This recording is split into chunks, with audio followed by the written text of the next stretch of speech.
So 2 weeks ago I had an idea. Many people complain about the pickup culture and the lack of actual teams in top level Splatoon competitive. For those who don't know the difference between the two, a pickup is a group of players who randomly ask each other if they want to play a certain event together, whereas a team consists of 4 or more people who also practice together and usually last for a longer period. There are a bunch of very good teams left in Western Splatoon competitive, but outside of the very few famous and incredibly long-lasting teams such as Alliance Rogue, FT Win or Starburst, I feel like many teams have less of a following and need a bit more exposure. So I thought to myself, there should be some sort of documentary about the teams, so everyone would get to know them better and decide which team or players they like most, so they know who to root for in future tournaments. Especially now that we go from Splatoon 2 to Splatoon 3 and everyone has sort of a fresh start. After I asked y'all on Twitter if anyone would even be interested in this sort of video and got a massive load of positive feedback, I followed it up with a poll of different teams from Europe and let all of you decide which team I should invite first. So that's what led up to the creation of this series, in which I will tell you all about the best current Splatoon teams from both Europe and North America. Through interviews, we'll get to learn all about their past, their future goals, their players, the weapons they play, their biggest strengths and weaknesses, and lots of other questions. For today's video, I had the pleasure of getting to know the best team from the UK and Ireland, Chew-Its Mafia. Down in the description, you'll find a link to their team Twitter as well as each individual player's Twitter, Send Ink page, and YouTube channel, so be sure to check them out. You might also have noticed that I'm using this avatar for the first time that I've commissioned from Panda Burger on Twitter, a young, very talented artist, so be sure to check them out as well. With all that said, let's finally get into the video. So I'm Chris2 and I play Squeezer.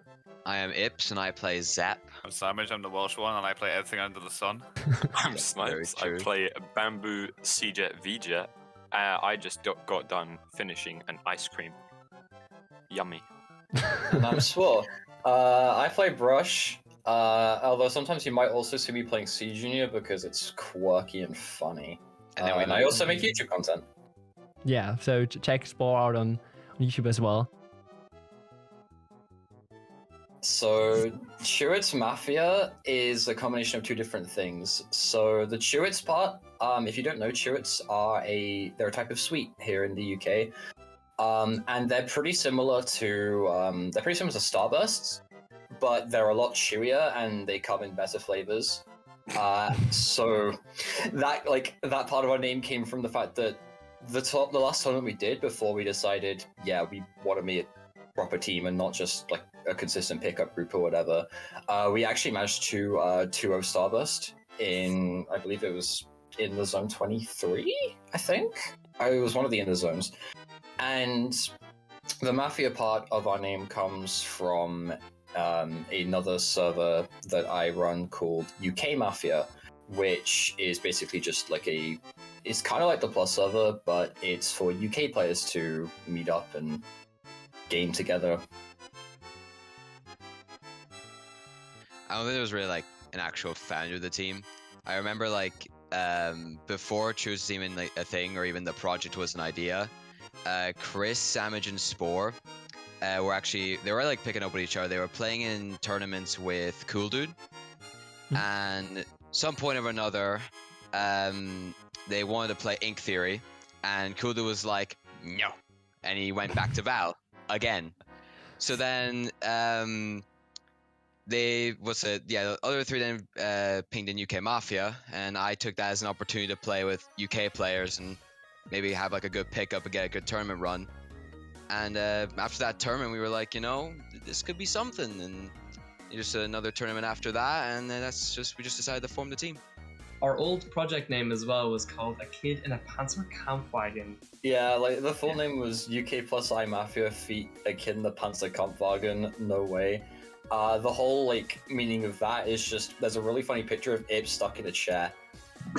I willingly put my head through the chair to play the drums with it like 2 years ago.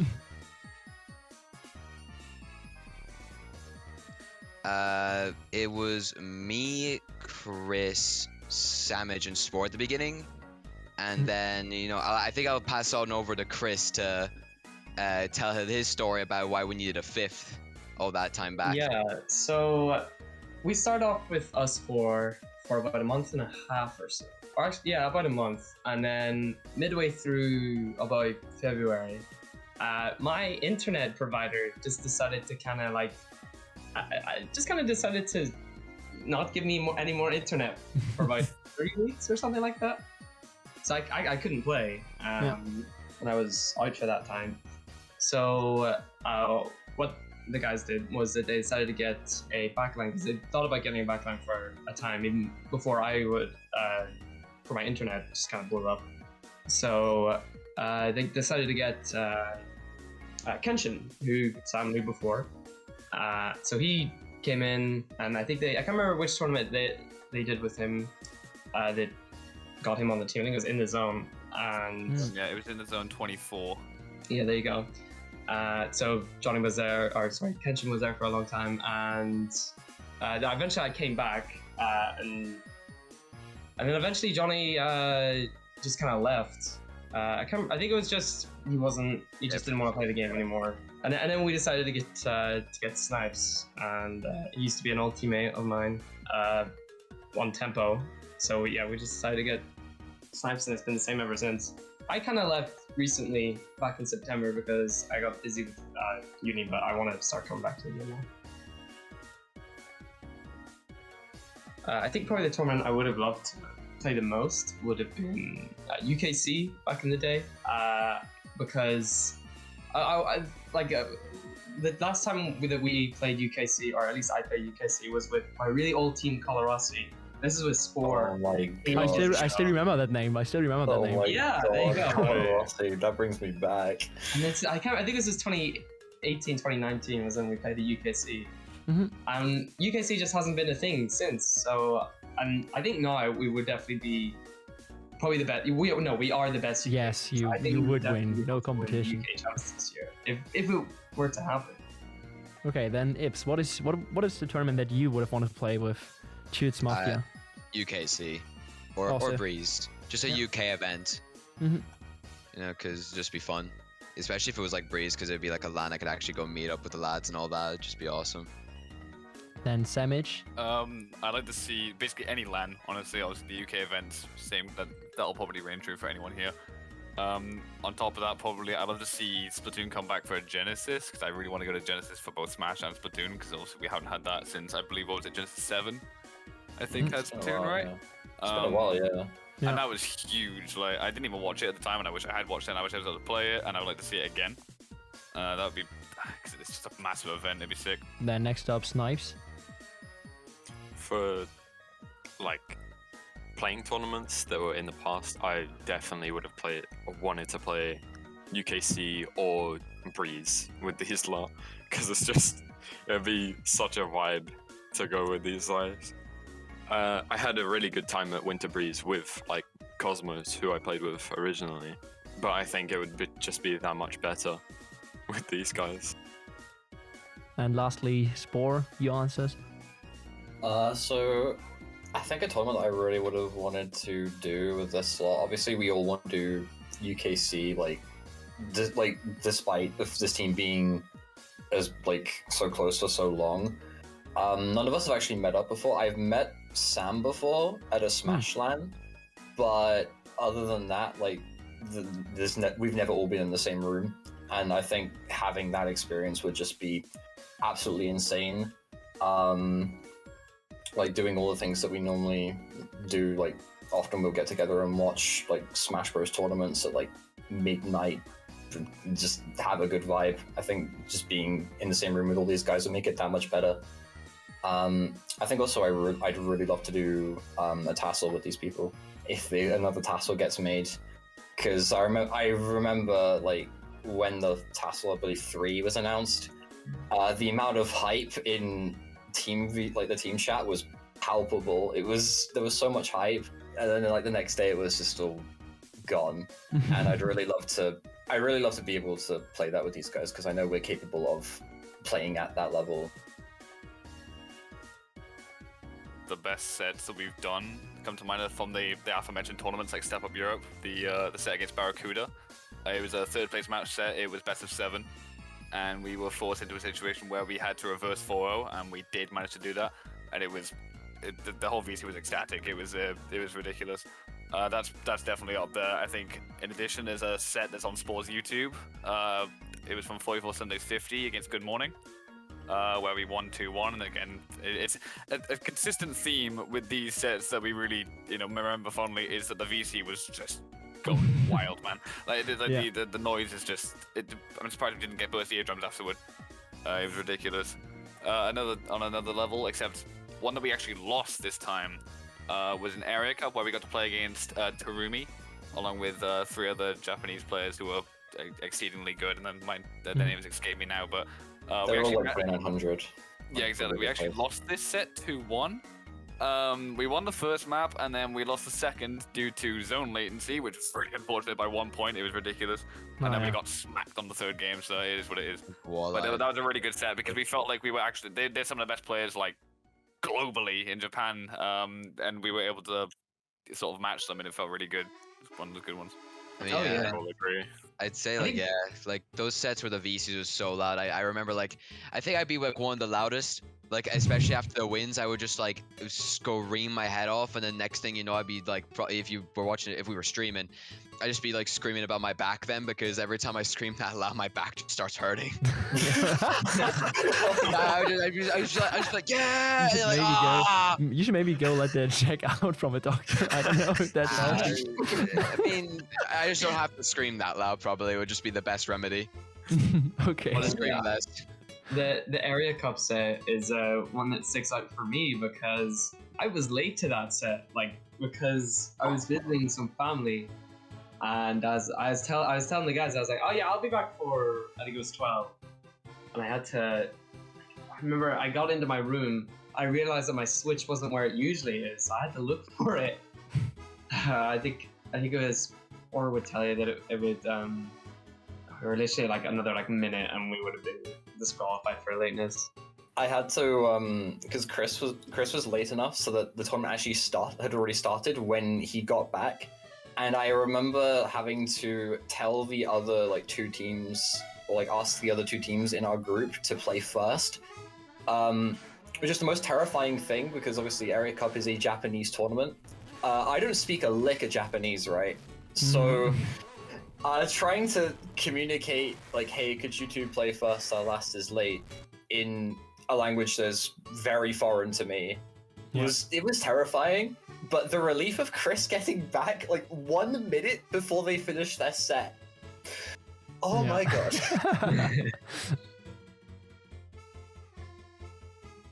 I think there's been quite a few rivalries that we've managed to build up over a period of time, most of which are based mainly from EU, because actually, right, we want to be one of the better or the best EU team, and there's been a few that have sort of come and gone as we've been around. I think the most notable of those is Polar Knight, that we've played and scrimmed very regularly since for the last, over a year now, since before we started, I guess. From there is Reflection, sort of a similar idea where we played them a lot in tournament and a reasonable amount in scrims. Deep Dream as well in the same vein. Sort of see them come up, get really good, and obviously retire. They were another really good one. In fact, those guys were particularly fun to play against because they had a very unique strategy, and they were also better than us. We got particularly good practice out of playing them, and it always felt like we got to learn something new every time we did get to play against them. And again, in the same vein, I say Arctic Moon in their prime as well were very similar. They were also better than us. It was really fun to play against them. Yeah, I forget how long y'all have been around because all of these teams have already disbanded. Yes, none of we them literally exist saw anymore. most of these come up and disband afterwards. You may have beaten us. You may have beaten us, but we have outlasted you. Okay. Yeah. I remember. Right now, currently, probably we could say Heirig is. Oh my kind of god, a the way you rival. the way you pronounce it, holy shit. How is it pronounced? Okay, it's pronounced. You mean us, right? Yes. Yeah. Okay, so it's Haarige Hinterländler. I'm not gonna try that. I'm sorry. Yeah, it's alright. It's alright. It's just then also maybe Hollow, I guess, because it's just us three right now as the active EU teams.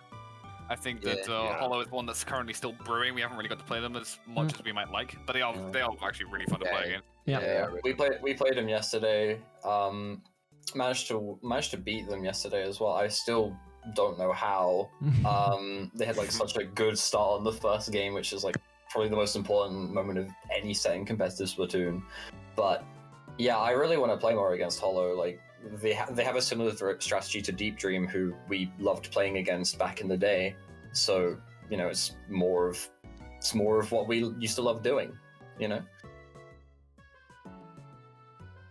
I think our biggest strength is I think it's like twofold. The first thing is that like we run a very unique comp. There is no other team that consistently does what we do. Like we have snipes on Bamboo, which is a fairly uncommon weapon to have on your backline. Most of the time you'll see things like CJ and VJ, and he does often play those, but he also has that Bamboo, especially not just the Bamboo Mark 1, but also pioneering the use of Bamboo Mark II in modes such as Rainmaker.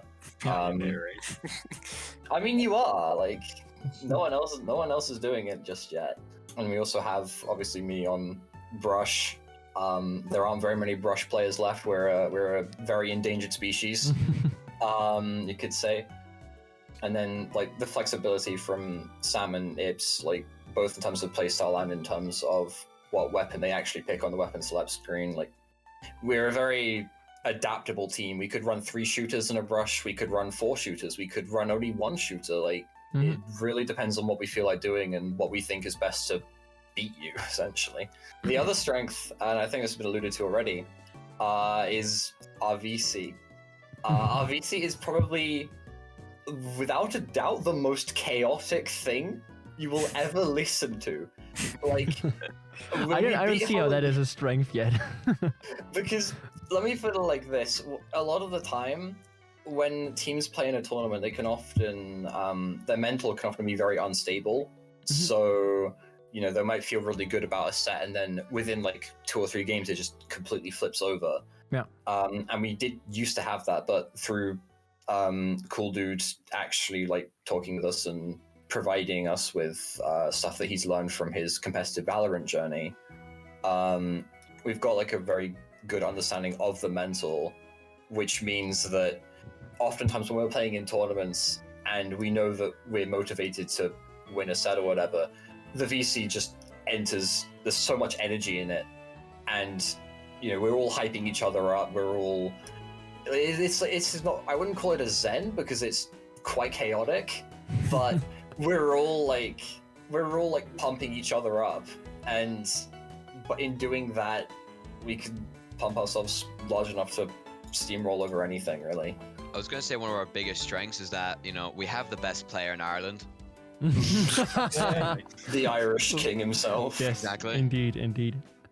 Okay, then on the other side, so I have to ask this question, so maybe my team has a chance of winning against you in the next tournament we play. What is your biggest weakness? Well, I can answer your question. I'm not sure if you'll like the answer, but I can answer it. And the answer that I have for you is pretty simple. Our biggest strength is also our biggest weakness. We run unique. We run very unique comps, right? But through running unique comps, we also have to develop and cultivate a unique understanding of the game, which can be a lot more difficult than the understanding that just comes from playing triple shooter or quad shooter. Shooters obviously being a pretty easy to pick up and play weapon class, whereas we have a charger player, we have a brush player, we have a bucket player, we have a squeezer player, and we have a zap player. None of those weapons are easy to play, and none of those weapons are easy to develop either. So I guess our main weakness would be that through being unique, we kind of have to forge our own path, and sometimes that path happens to go in a really good direction, and sometimes it goes into a bunch of blackberry bushes, right? So Okay. yeah. I mean, You know, I think another thing that's biggest weakness is me trying to time armor for when Spore pops Baller or half the time I'm here. All right, lads, I'm gonna armor, and then I just armor, and I just see Baller on the top right as well. And Oh, yeah, your timing is dead on for that. It's consistent. Yeah.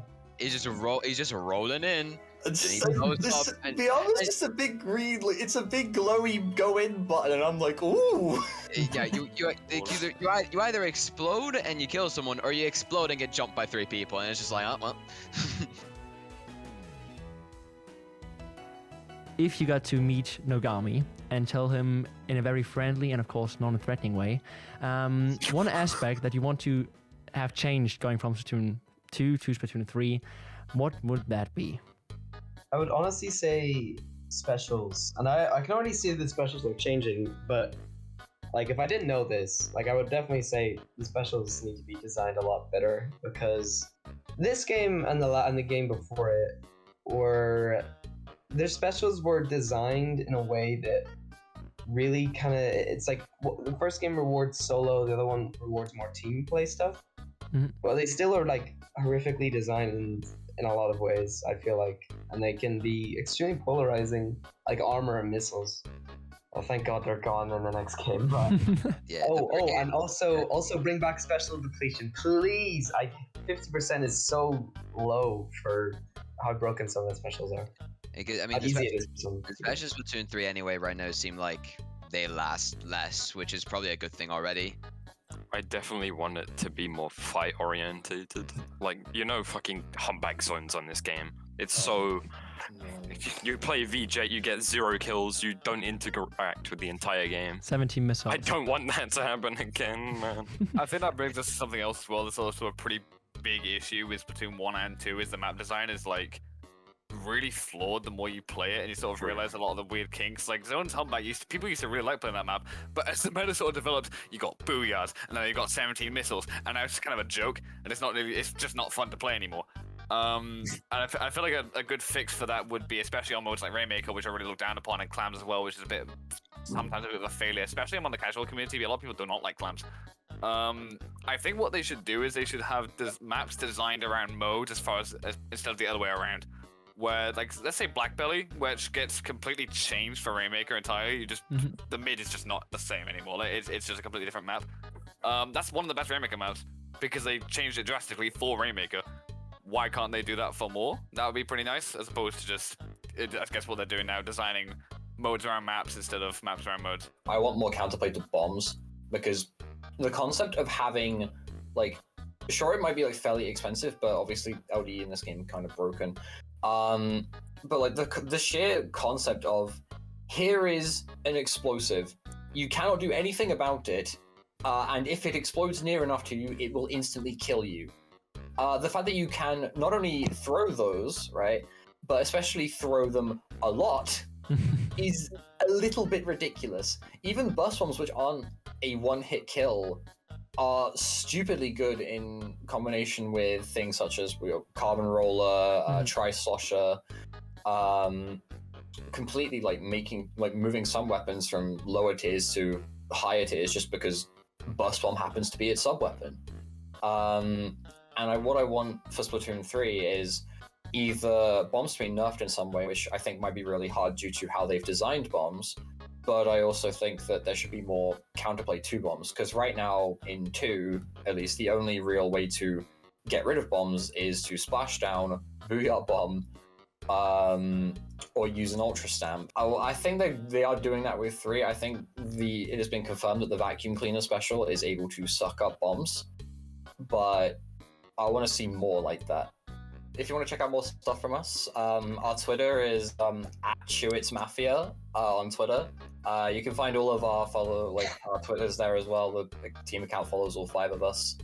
And yeah, there's a Discord link on there somewhere as well. I think we might have to At the very bottom of it, I had to scroll down a lot. it's all the way at the bottom. We should probably do that up. We have been putting a lot of emphasis recently into putting ourselves out there as one of the premier European teams at the moment. So yeah. I mean, I would like to give a shout out to our social media manager, Duracell DLC. Big up the Portuguese champ. You should go check his Twitter as well. Like best Twitter around. I'm telling you, man. Best, just chef's kiss. I want to shout out Gico because Gico doing so much art for us. Yeah, and like also cool dude. You know, even if he wasn't like on the team, he's always just been around. He's just a great guy to talk to. He's always helped us with like mental stuff as well. Very nice guy. And shout out Johnny or Kenshin. Miss him. He was so fun to play with. We all miss him every day. Johannes Hubertus Nautilus. Okay, Johnny, hast du es gehört? Kommt zurück. Just German. For a second. All right. Okay, then thank you everyone for your time, and I hope you had fun doing this little interview. And maybe we'll see ourselves again soon in the next tournament that happens. I don't know. And Yeah, see you in Grands. Yeah. hopefully, of course. I'm gonna be there. It's gonna be me. It's gonna be No, I want to play. I want to play. I want to play. We all want to play. 5v5. All of you.